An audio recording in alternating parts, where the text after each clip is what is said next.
Fala, pessoal. Professor Lucas Dias na área. Vamos trabalhar agora a nossa revisão focada aí para a Polícia Penal de Minas, tá certo? Vamos trabalhar as questões aqui do nosso material e cada questão tem um detalhe importante aí na sua revisão final, beleza? Vamos começar aqui. Aqui nessa primeira aula, tá?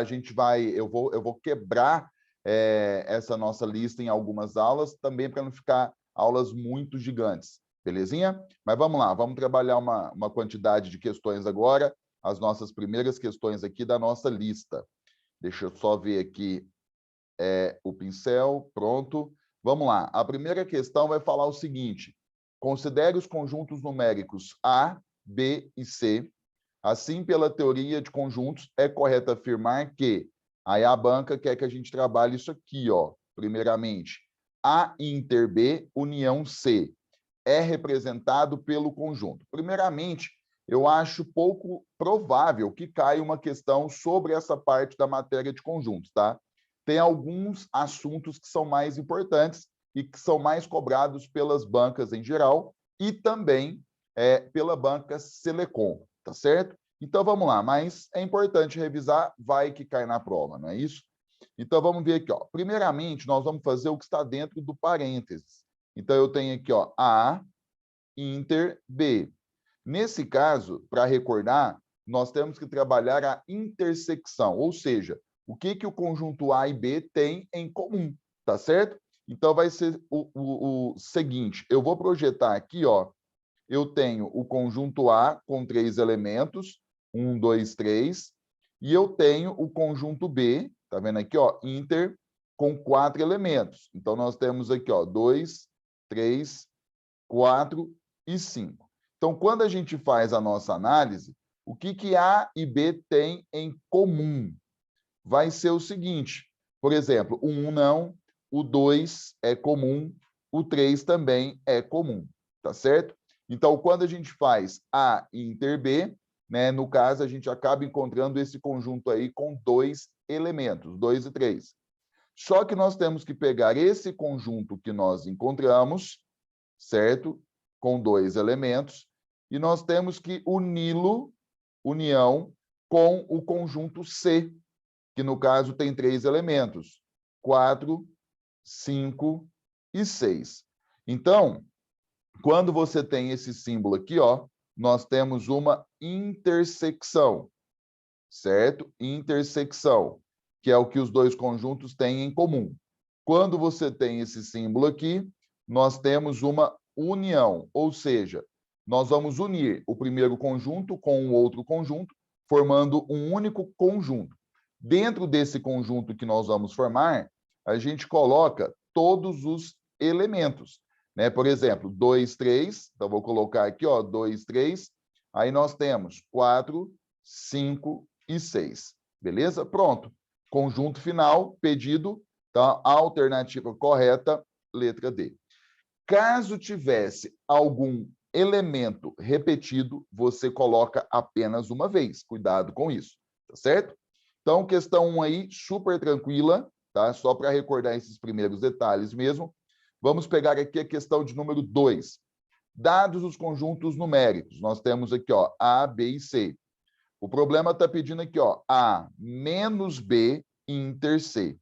Como nós temos esse parênteses, a gente vai fazer ele primeiro. Então, vou pegar aqui, ó, A menos B. Então, eu pego o conjunto A, que tem 6 elementos, 1, 2, 3, 4, 5 e 6, certo? Menos o conjunto B, que tem 4, ó, 0, 2, 4 e 6. Quando você faz a diferença, um conjunto menos o outro, você vai considerar, tá, os elementos que pertencem somente ao primeiro conjunto. Nesse caso, aqueles que pertencem somente a A. Quem são eles?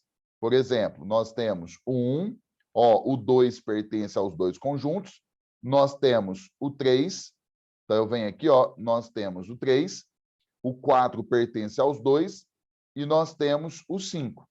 1, 3 e 5, tá certo? Então, quando a gente faz aqui nessa questão A menos B, O valor final é esse conjunto que nós encontramos aqui, tá certo?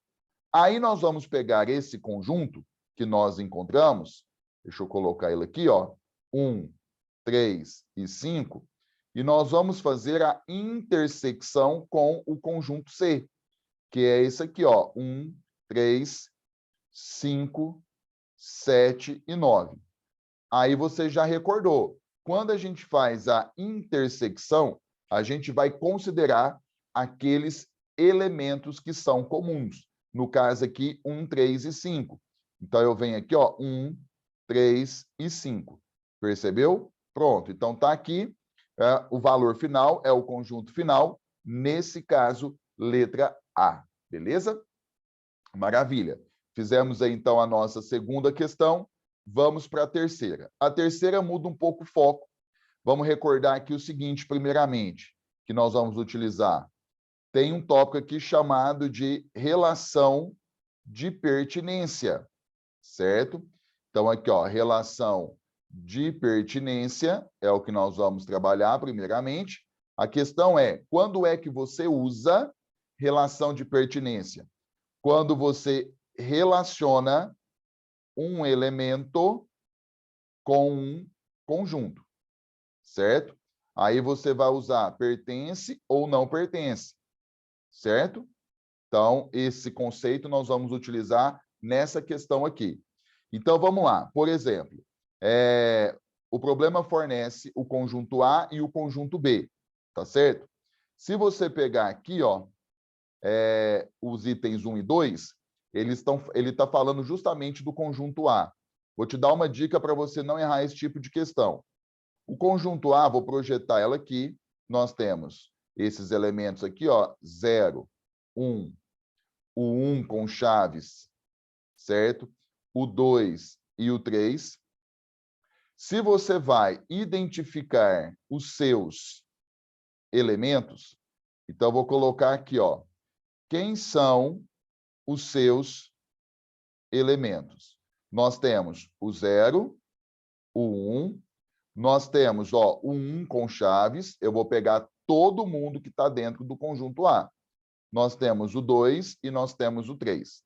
Se a banca colocar, por exemplo, 0 pertencente a A, se ela colocar 1 pertencente a A, se ela colocar o 1 com chaves pertencente a A, se ela colocar 2 pertencente a A ou 3 pertencente a A, tudo isso aqui, se acontecer nas alternativas, né, você vai perceber que está correto. Porque nós estamos relacionando elemento e conjunto, e com isso nós estamos utilizando relação de pertinência. Então, quando eu analiso as alternativas, por exemplo, aqui, ó, 1 pertence a A. Isso é verdade? Está vendo que tem aqui, ó, 1 pertence a A? Então, o primeiro item está correto. O segundo item, a banca colocou aqui, ó, o 2 com chaves pertencente a A. Dentro desse nosso círculo aqui, isso é verdade? Sim ou não? Não é verdade. Então, esse aqui não existe, ó. Então, aqui é falso, beleza? Então, aqui é falso. Agora, por exemplo, item 3 e 4 é o que a gente já fez nas outras questões. Então, eu vou fazer o seguinte. Nós vamos pegar aqui, ó. Eu vou pegar aqui, primeiramente, o item 3. Deixa eu circular aqui, ó, dar uma separada. O item 3 fala assim, ó, A menos B. Ou seja, eu vou projetar aqui, ó, o conjunto A, 0, 1. Aí nós temos o 1 com chaves. Nós temos o 2 e o 3, certo? Nesse caso, menos o B. O B é isso aqui, ó, 1, 3 e 4, certinho? O que acontece? Quando você faz um conjunto menos o outro, você vai considerar, nesse caso aqui, os elementos que pertencem somente a A. Quem são eles que pertencem somente a A? Nós temos o 0, nós temos o 1 com chaves, certo? E nós temos o 2, porque o 3 pertence ao outro conjunto. Então, tá? Quando a gente faz o A menos o B, é simplesmente esse conjunto aqui com esses 3 elementos. Aí, quando a gente analisa o item 3, olha o que acontece. A banca coloca que é o 0 e o 2, ou seja, isso está falso. E quando a gente faz o contrário, ó, B menos A, então eu vou fazer aqui para ficar certinho. Ó. Eu vou colocar agora primeiro o conjunto B, 1, 3, 4, menos o conjunto A, que é 0, 1, 1 com chaves, no caso, o 2 e o 3. Então, quando você faz o B menos A, você vai considerar, tá, somente os elementos que pertencem a B. No caso aqui, o 1 não, o 3 não, aí nós teremos apenas o 4. Então, quando você olha aqui, ó, o item 4, tá vendo que deu certinho? Apenas o 4? Então, esse item está correto. Então, das 4 alternativas apresentadas na questão 3, 2 estão corretas. Então, a banca está perguntando, estão corretas. No caso, 1 e 4. Cadê aqui? Ó? 1 e 4, letra B. Certinho? Então, assim, dentro da parte de conjuntos, só para dar uma pincelada nessa parte de operações, nessa parte aqui de relação de pertinência, tome cuidado, mas para essa prova eu acho pouco provável que isso aconteça, que a banca, se cobrar conjuntos, ela vai focar na parte de problemas de conjuntos, tá certo? Então, para a gente separar, na próxima aula, a gente vai fazer as questões de problemas de conjuntos. Fechou? Então é isso, eu te vejo lá.